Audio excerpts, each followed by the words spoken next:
Hello, everyone, and welcome to my office, my actual office at home. Dr. Judy WTF here, and tonight we're going to be talking about COVID and our triggers. And I know that this is a time where so many people are triggered. I'm getting story after story of people who are freaking out in situations where normally they wouldn't be. The other day, I'll tell you a quick one about me. I took my dogs out on a walk, and one of them walked in front of me, and I was just going to clip the chain on, and my neighbor freaked out that I was letting my dog loose and the dog would touch her dog. And this just goes on and on and on, and I definitely want to hear from you.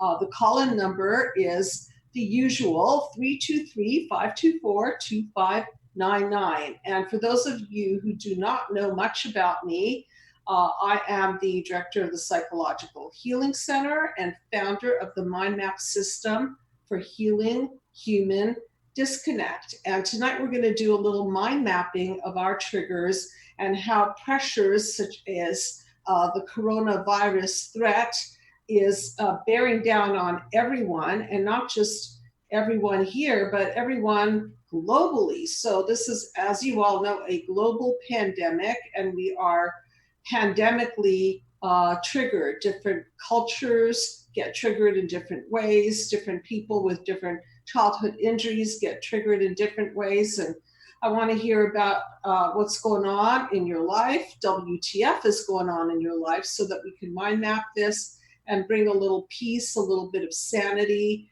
to our world right now. And so let me start by reading a little bit about an article from Mental Health, April 7th, 2020. I pulled this up, and obviously it starts with talking about experiencing symptoms of stress and trauma as a result of this experience, this pandemic. Trouble falling asleep, feeling on edge, feeling emotional reactions that are above and beyond what you might be feeling on a usual a day. And this is all predicated on how hardy we are. And how hardy we are is how much we have received from our primary caregivers, and how much insulation, emotional, nutritional soothing we've received, and how our amygdala is doing. So let's do a little bit of mind mapping about how COVID might affect us and how we may be triggered um, internationally. Yeah, internationally. So if you look at panel number one, let's call the 5 childhood wounds that I speak much about. And those wounds are obvious ones are the physical abuse, obvious ones are the verbal abuse, and then there's the sexual abuse, and then there is neglect and smothering. And so if you just straight up think about these wounds and what isolation does to us, well, we're kind of being smothered by having to stay in, and oftentimes stay in with people that annoy us, or at least annoy us some of the time or much of the time. We don't have a lot of freedom to take breaks and go to work, or go to the gym, or go and get together with buddies, because those venues are not open to us at this time.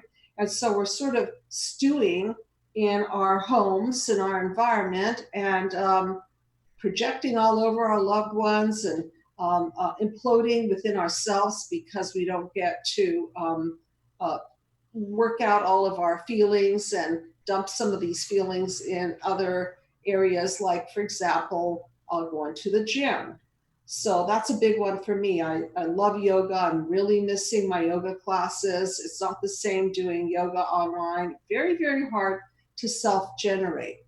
So if we have a backdrop of childhood wounds, and we have not been mirrored and attuned to and emotionally fed by our primary caregivers, we are much more prone to being vulnerable to triggers.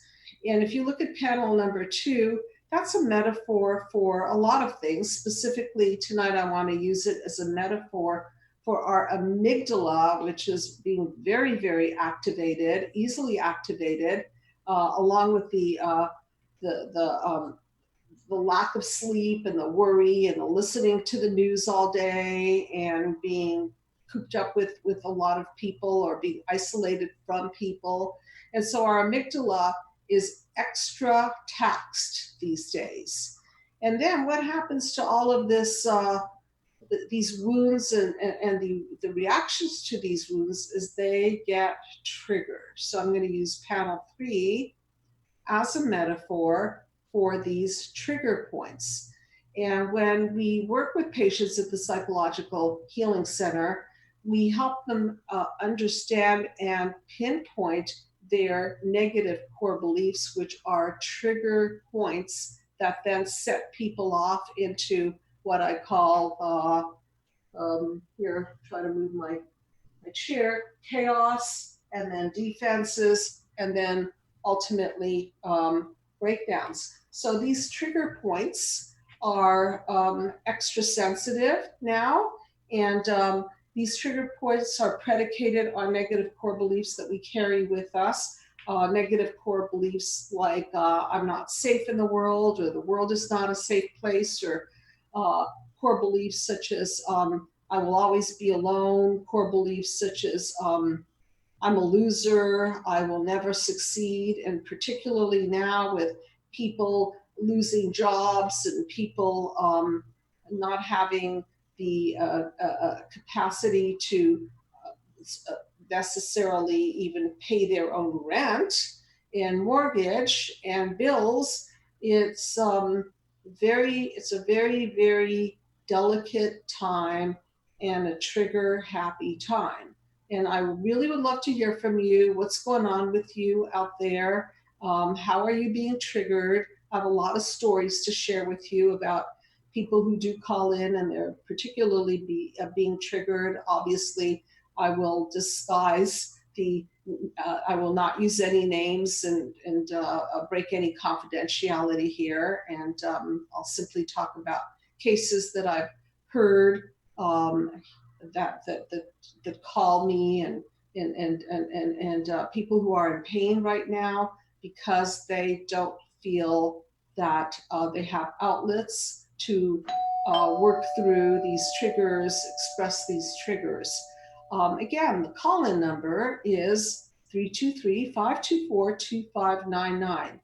Let's talk a little bit more about the trauma of this era. Well, the first aspect is that we don't know when it will end. So this unknown thing about where it, is there a beginning, is there a middle, is there an end? Some of us don't even know where the beginning is, but we kind of guesstimate that it was sometime in maybe November, December, or January, February, and certainly March is when it was hitting here in the United States. But we don't know much about it, and there's so much information out there. As I mentioned last time, we don't even know who to believe. And the experts out there, they themselves are getting different information and updated information. And I know that there's a lot of research going on, and we're all waiting for people to come up with better information so that we can feel safer. But one trigger for sure that I've been finding is the trigger of the unknown.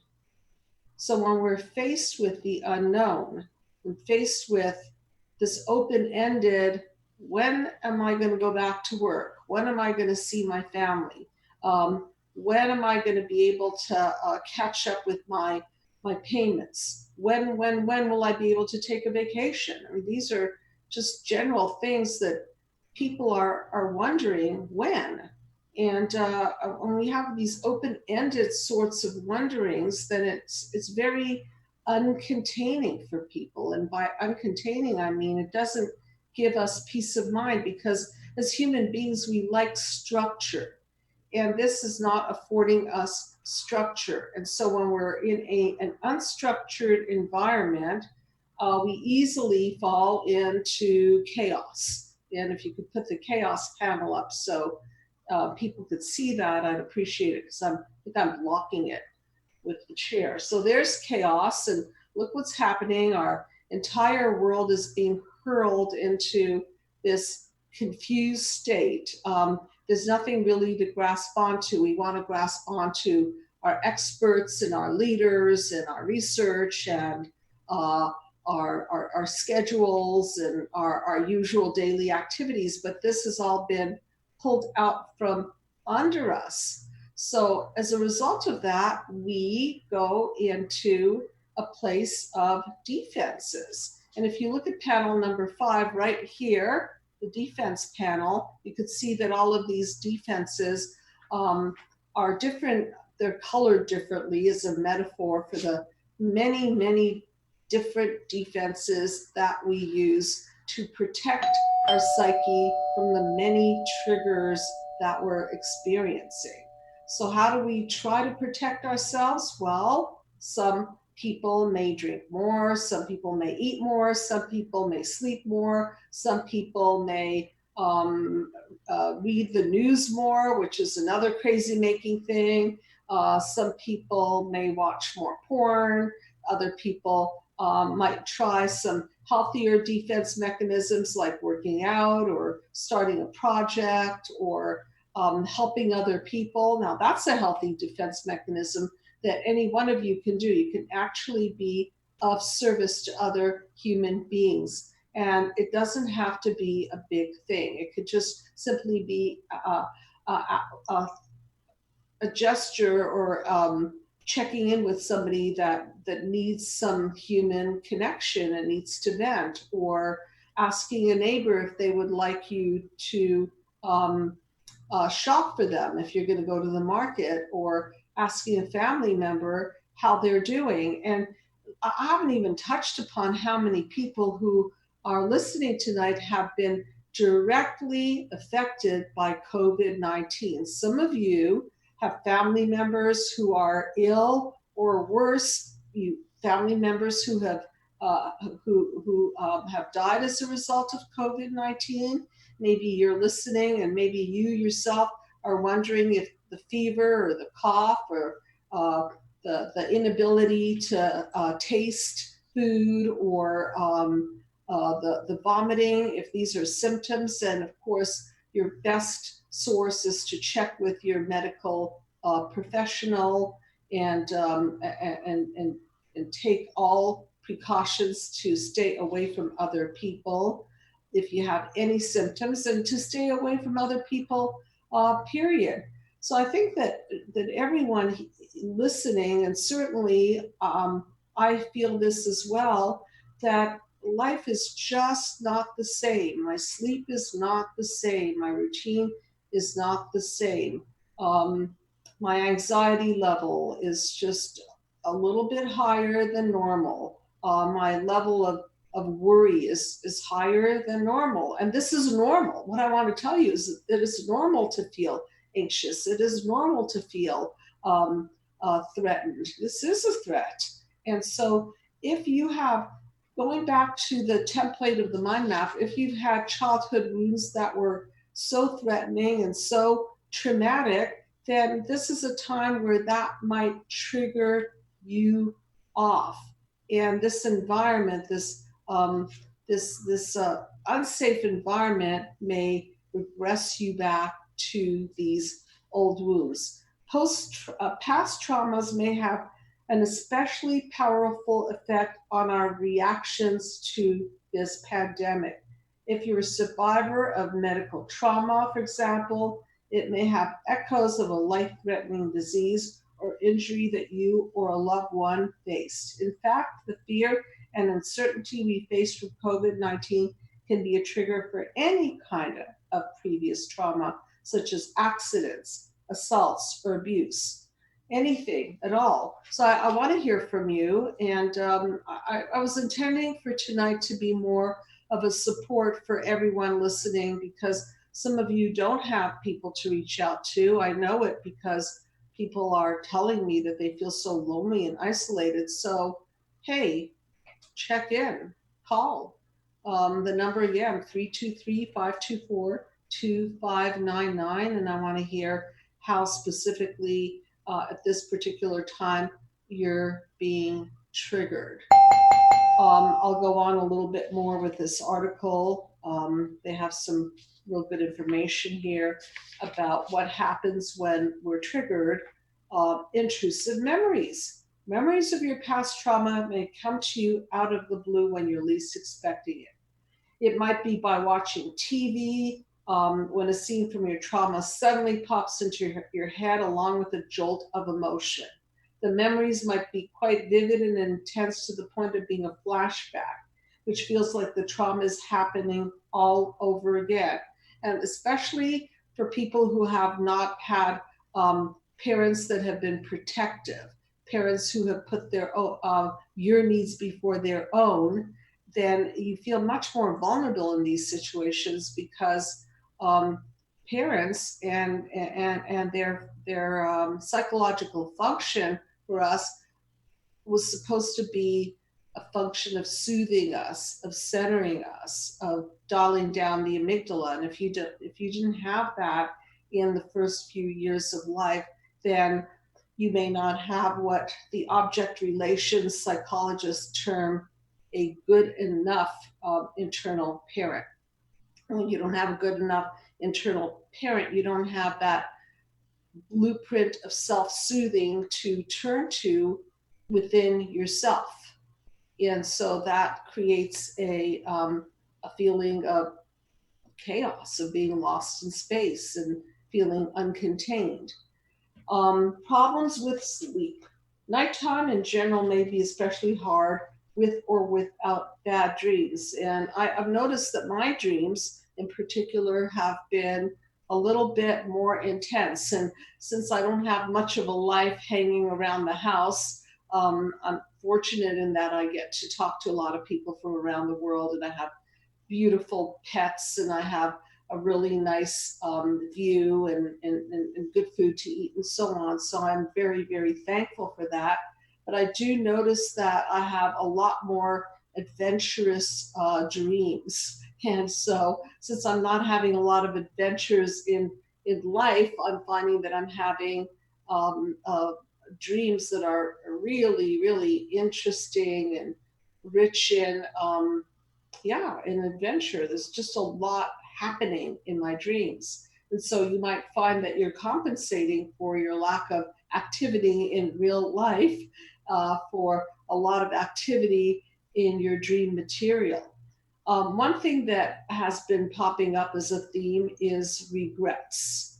I've been talking to people who, because when we're faced with such a crisis, what it calls forth is what we haven't done with our lives. Of course, we could take inventory on what we have done with our lives, and hopefully that inventory is something to be proud of and something that gives meaning to you. But it's also a time where people take inventory about what they haven't done with their lives. So perhaps this is a good time for you to figure out what it is that you do want to do once this isolationism is lifted, and for you to manifest the best of your best and how you're going to do that.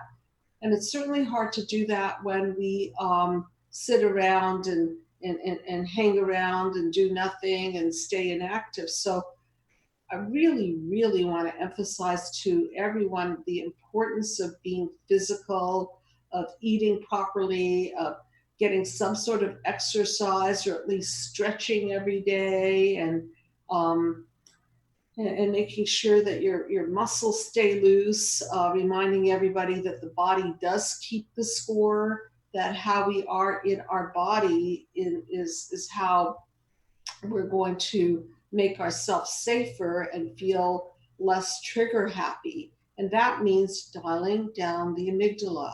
And what dials down our amygdala? Well, things like meditation and yoga and hot baths and being around pets and being around our family members who love us. And what dials up our amygdala is watching news about the pandemic every minute that a chance that you get, or reading every article that you can get your hands on, or or not getting enough sleep, or eating junky food, or drinking too much alcohol, or disconnecting by being on the computer for too long. I've noticed that I have been watching more Netflix than I ever have in my entire life, and it's fun, but after a while you kind of get burned out on it, and I find that my brain gets really, really tired. So I force myself to just shut down all media and maybe read a little bit, or draw a little bit, or just be with my beautiful dogs, big dog person here. And I really do want to hear from you. You guys are so quiet tonight. Why are you so quiet tonight? Please call in. That number is 323-524-2599. And I want to hear how everyone out there is handling the pandemic, and what your triggers happen to be. Um, Judy, I don't know if you hear me or not, but you have 3 callers, so whenever you oh, want I to take do. them. I didn't know. So yeah, bring them on. Hi, you are on the couch.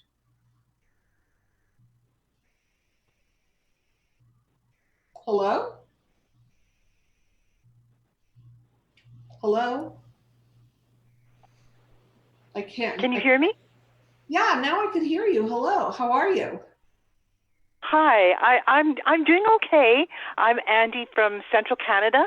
Very nice to meet you, Andy, and thank you for calling in, staying up. So, yeah, so how are you doing with all of this?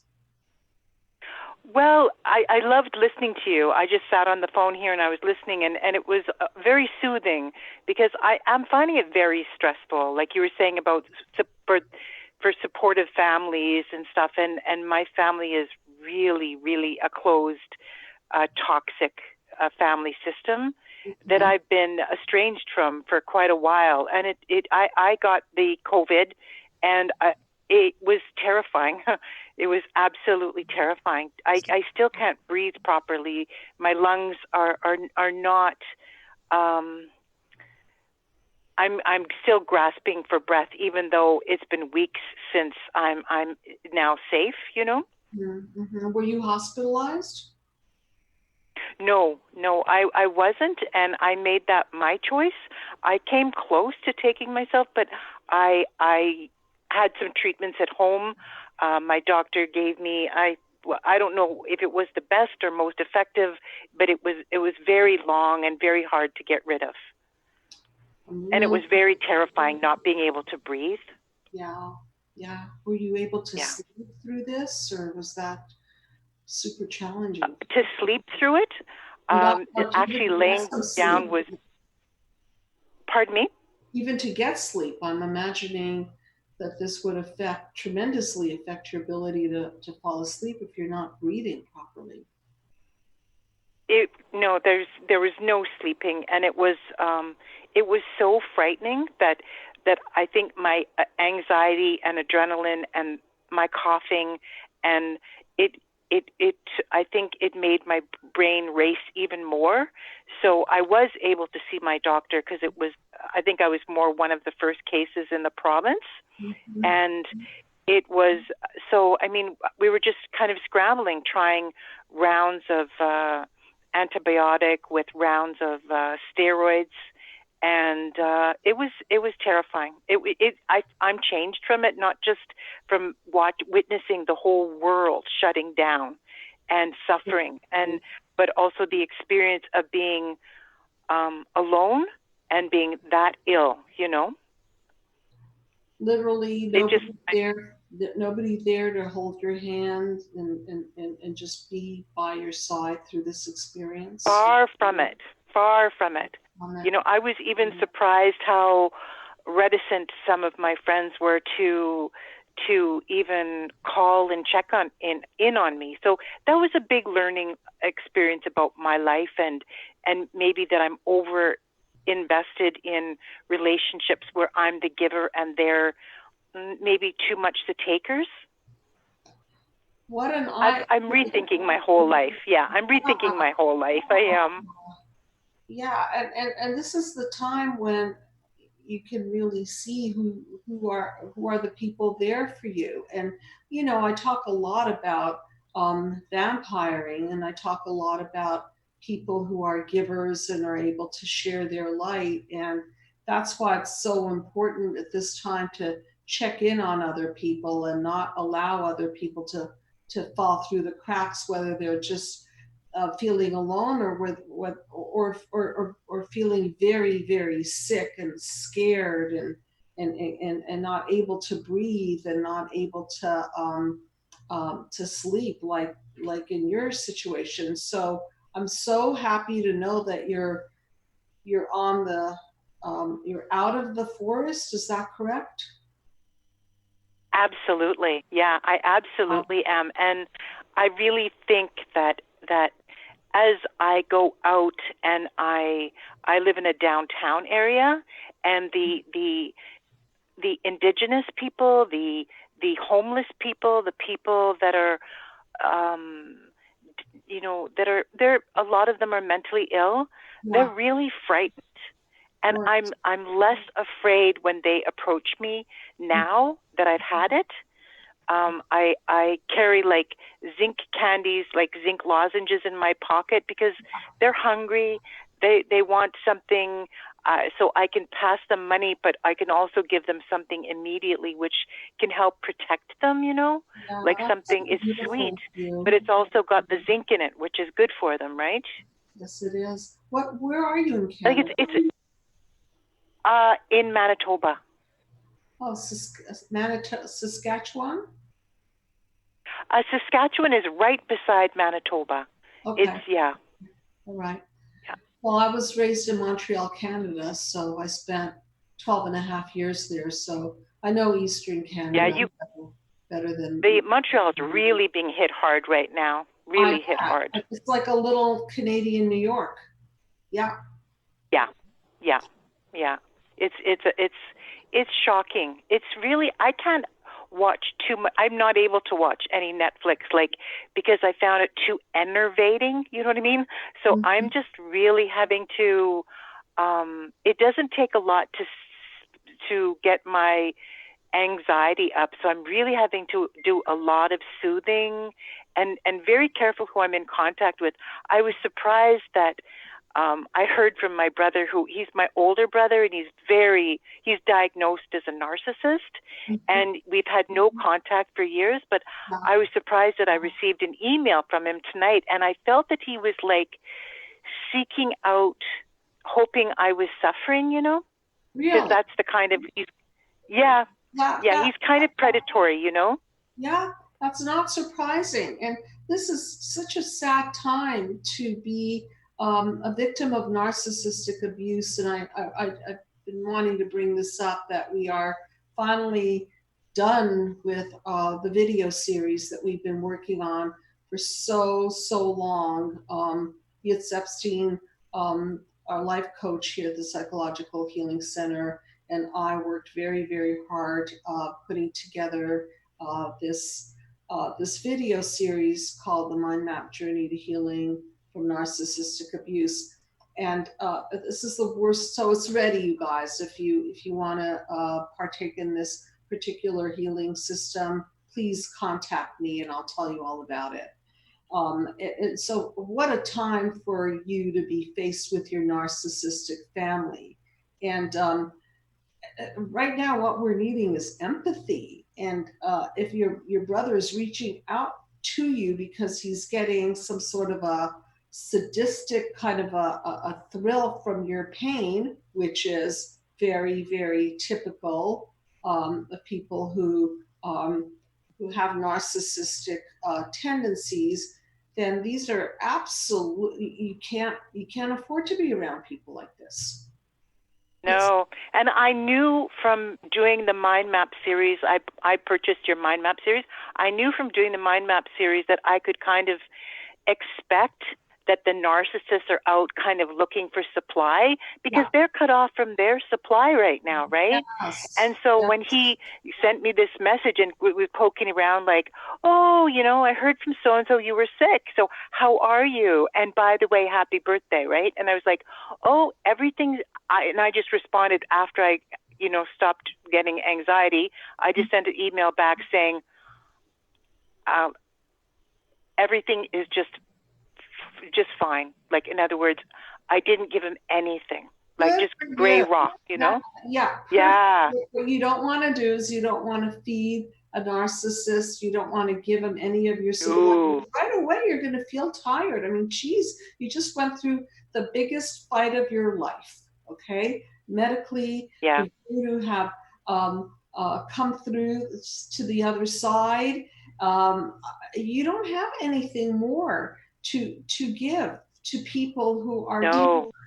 and for you to be out there on the streets and handing out zinc lozenges to people in need, what a beautiful individual you are. And I hope those of you who are listening um, can role model off of this and know that whatever way you're giving, it's important that people receive um, that token, even if it's just like an apple that you hand them or a smile that you give them or just how are you, how you feeling, it's nice to see you, what a nice day we're having, anything, because we're dying of human disconnect, which is why Yeah. the book is called Be the Cause, Healing Human Disconnect, which everyone can have a copy of. And that mind map video series that you went through, well, now we're adding a service to it. So you can have the 9-panel mind map video series, which I conduct. And with it, you can get a session with our life coach, Yitz Epstein, or you can upgrade to a session with me, whatever you want to do. I'm hoping that this mind map video series was able to get you to a more sustainable place given what you've gone through. And it may at least. Oh, you know what? I couldn't have done it. I could not have made it this far. And I think I'm coping extremely well. But the shocking part is like, just because I have to go out and get like my groceries or whatever now that I'm well, like they're out there and they're so afraid. Like I wish there was more services for them, the people that are on the street. And the downtown is empty. Like they're so frightened. They're already not well, They're already not well. They, of all people, are suffering from horrific panel one wounds, I'm sure. Um, and so then to be kicked in the butt by society as well is just over the top. And then for people to get sick on top of that is just beyond, beyond, beyond. So I'm so glad that in whatever way I was able to participate in making you mentally hardier and less trigger happy in some way. I'm hoping more resilient as a result of the work that you did. Oh, Um, way more resilient. I mean, my health is better. It was affecting my health, my yeah, mental health, but my physical health. Like I have hope for my future. Like I can track myself in this moment. Yes, I know that I'm still frightened because I'm still having labored breathing like weeks after. yeah, And I don't think people realize that too, that after the COVID, you don't feel like yourself after, unless at least I know a couple other people that were hospitalized and they're still having like really labored breathing. So there's a new normal. And it's just like, it's being able to love myself the way I am with what yes, I've been yeah, through, which is a great metaphor for like our childhood, right? right, Like the mind map series, is like right. saying, this happened to me. So how will I move forward from this, Right, and like I was And saying before, if you don't have that soothing, good enough mother, I'm referring to the object relation psychologist who coined the term the good enough, when you internalize the parent and there's that feeling of empathy in your heart, and you have that comfort within yourself. If it wasn't put in there, then you have to develop it. And so now you go back inside yourself and you self-soothe and say, you know what, this will be okay. You know what, I have a future. You know what, I lived through the worst of it. What's the prognosis on the breathing? Did the doctor say that over time you'll be able to breathe and expand your lungs the way you Oh, did that before? we don't know. Like there's scarring on my lungs. We know that.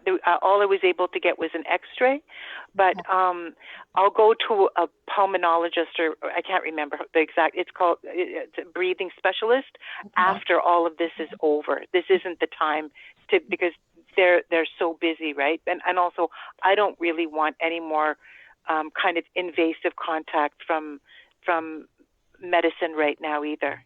I'm just being really careful. Yeah. I don't blame you. And of course, the word is out as to whether you're immune now. What are they telling you? Are you immune now that you have had it?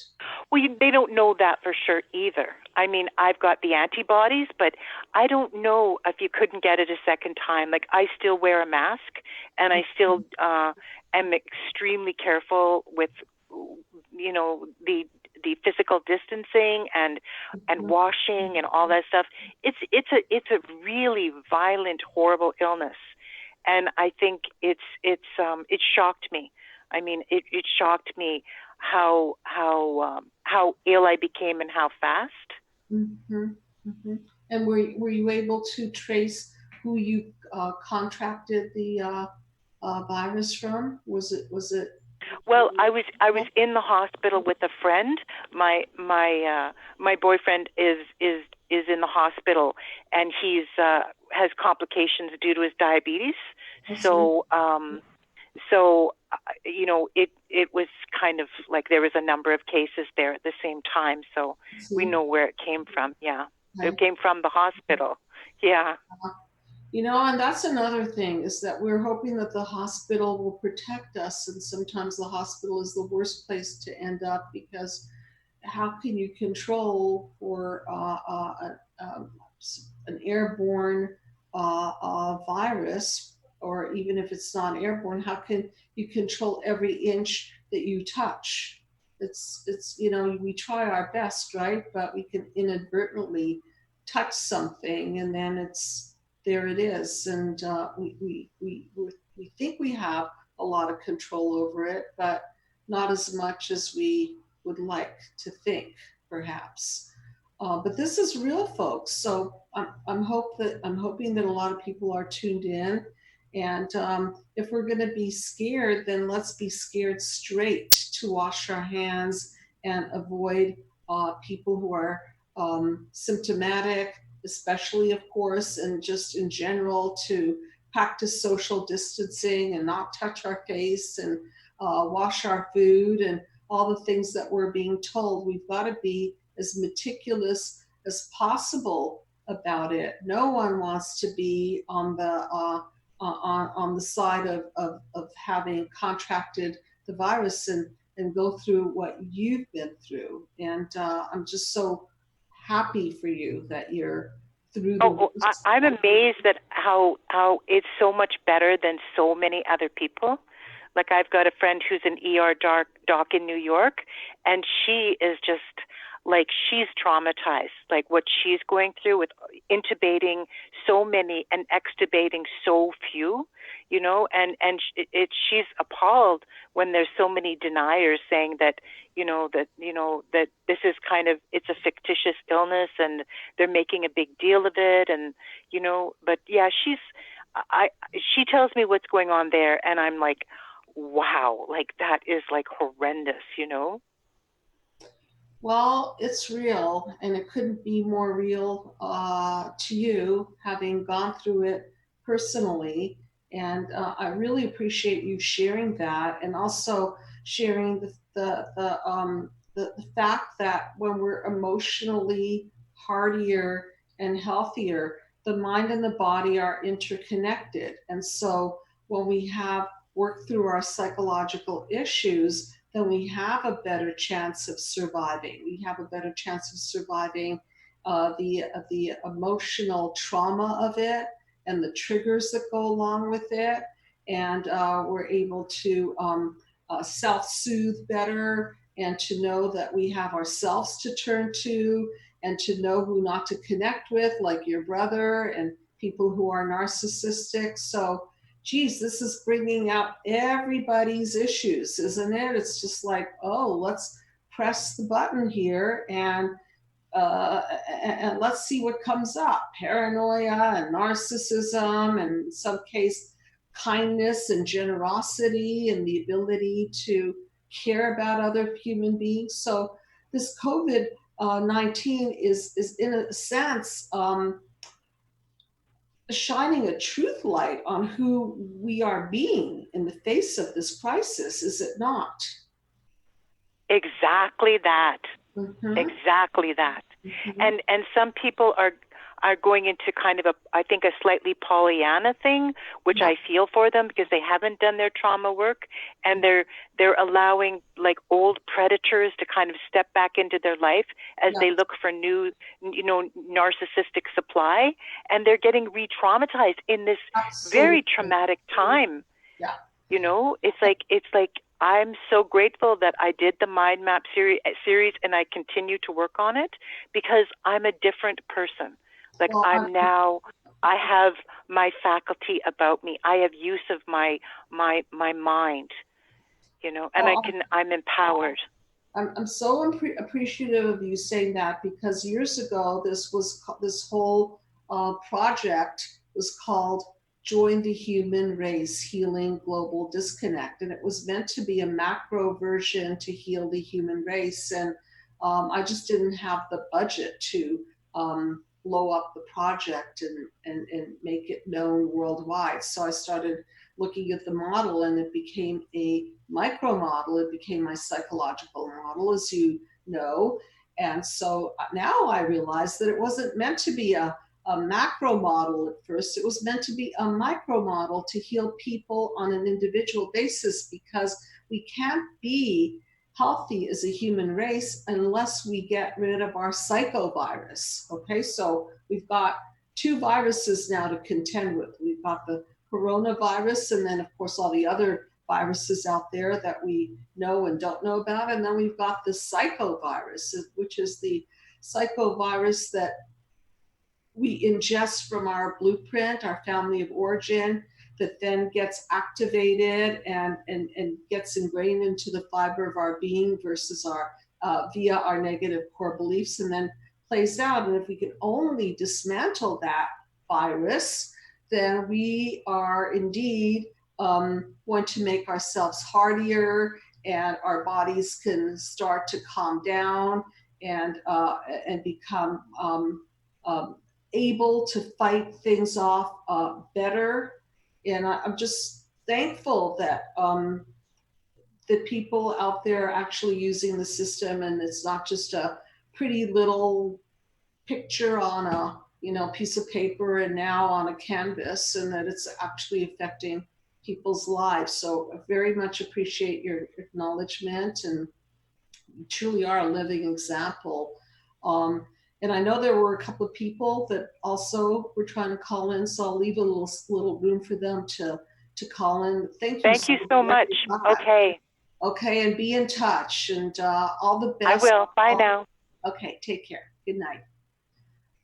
Yeah, it's real. It's very, very real. And I have the privilege of talking to a lot of people from around the world, and I know that some of the people that I've been treating have family members that are suffering from COVID, and people who have died of COVID. I know people in my community actually that have died of COVID, and I just don't think that we can afford any longer to think that this is not real. It's real.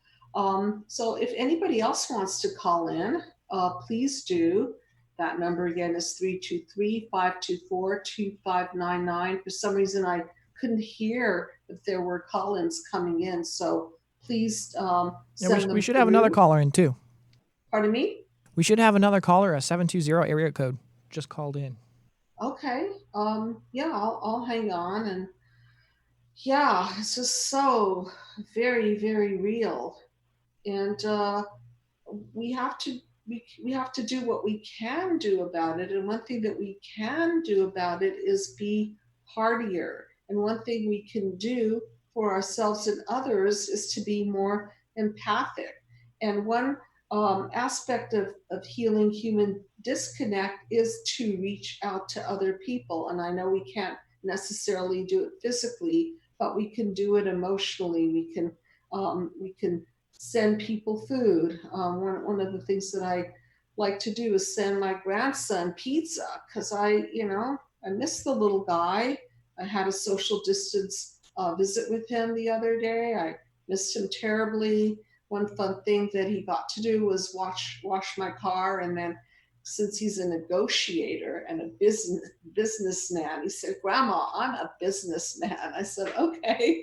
So he negotiated a deal for washing my car, but they're just like all kinds of things that you could invent to um, keep connected to your family. And even if it's a social distance thing, you can still say hello from a distance. And it's very, very important that eye contact and hearing a voice and seeing a human being, and it breaks up a lot of the monotony to know that somebody's paying you a social distance visit. I saw two little girls the other day on front lawn as I was walking in the neighborhood with my dogs, and they were sitting there social distance visiting each other, and they seemed to be having a lot of fun. So if we could respect that 6 feet distance rule, 10 feet, 6 feet, yeah, we could say hello to people that we love and miss, and just know that we've got to keep that distance between us, and then wash our hands afterwards, and maybe even wear a mask while we're talking to them. Um, so I think you're all getting how important human connection is, and how offensive narcissistic behavior is, and how it's important to heal through narcissistic abuse. And just a little bit about what is narcissistic abuse. I see it as a system gone wrong, and it's a system gone wrong whereby the parents put their own needs before the needs of the child. And as a result of that, a toxic bond is formed in the sense that the child needs to hang on to the parents because they're the survival mechanism of the child, and they'll do anything to keep the bond. So they will people please.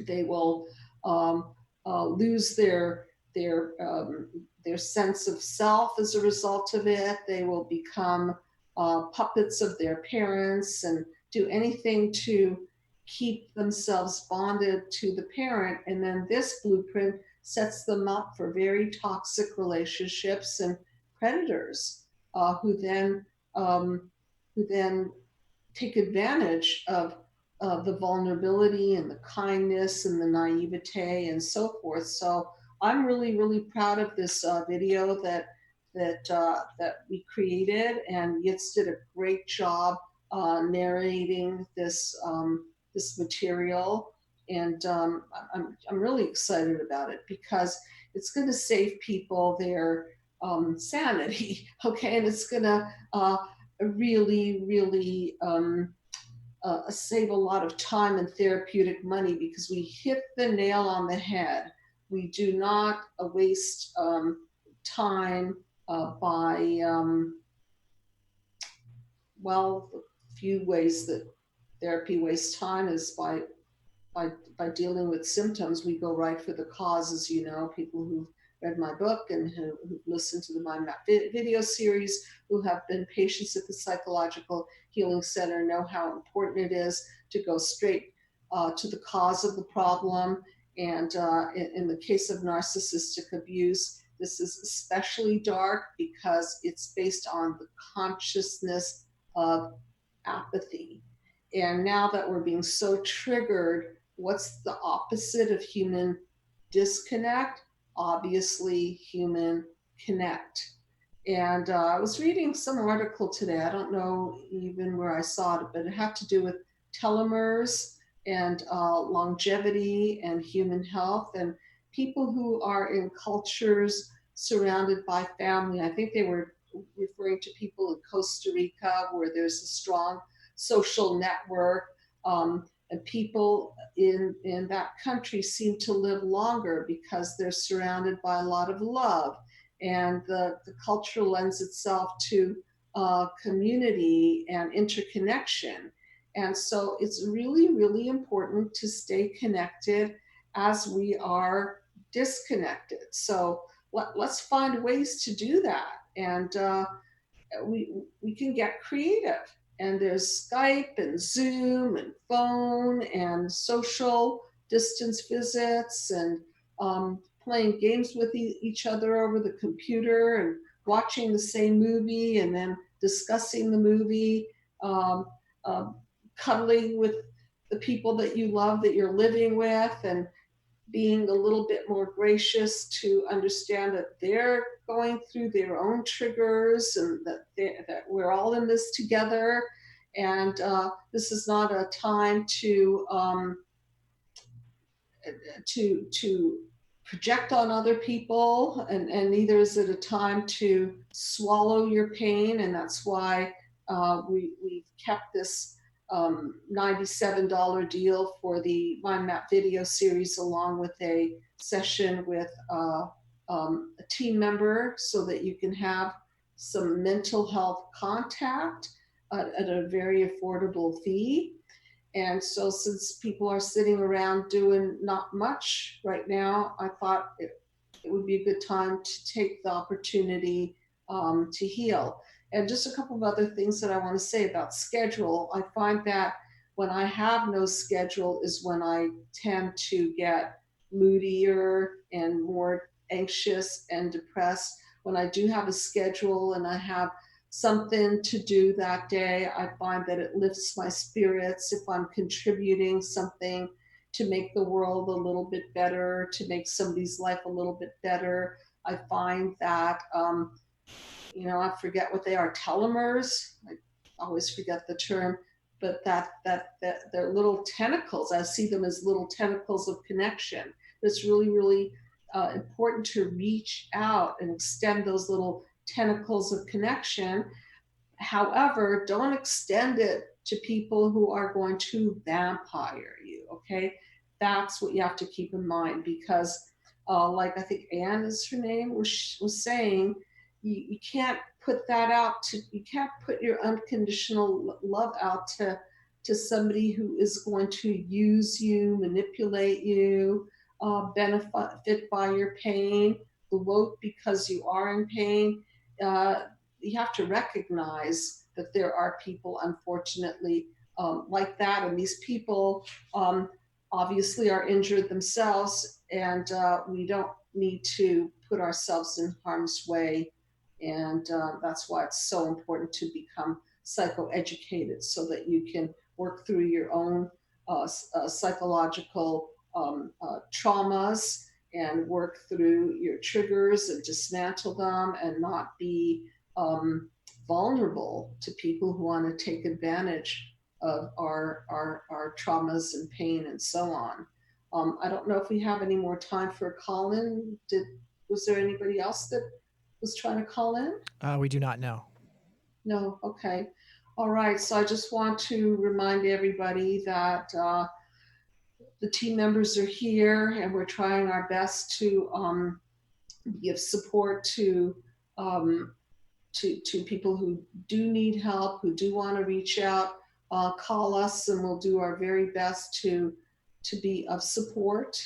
And remember, of course, that this is a time to express empathy and human kindness. And if you're fortunate enough to have animals around, then I consider that very fortunate, because they can easily and unconditionally love us. And so this is what we're needing right now: a lot of love, a lot of connection. So find a way to connect with each other, and remember that the only way we can really heal as a global community is by healing individually, because, as I like to say, we need to be a better me before we can be a better we. So thank you so much, everybody. Stay healthy, and this thing is real. So do everything that the medical practitioners are advising, and stay safe.